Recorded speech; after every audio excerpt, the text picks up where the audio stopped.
Inaasahan ng Commission on Human Rights na matatapos nila ang investigasyon sa libu-libong kaso ng extrajudicial killings o EJ case na nangyari mula 2016 hanggang 2022 sa ilalim ng Duterte administration bago matapos ang kasalukuyang taon.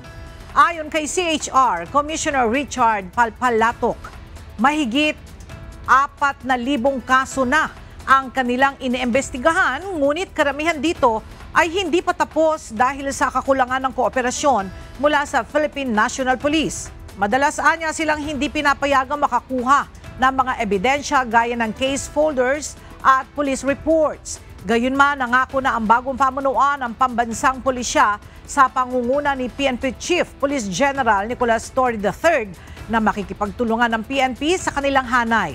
Batay sa datos ng gobyerno, nasa 6,000 ang namatay sa mga police operations, ngunit ayon sa human rights groups, maaaring umabot ito sa 12 hanggang 30,000. Nanawagan si Representative Benny Abante na maging bukas ang investigasyon upang makamit ang closure sa mga umunay paglabag sa karapatang pantao.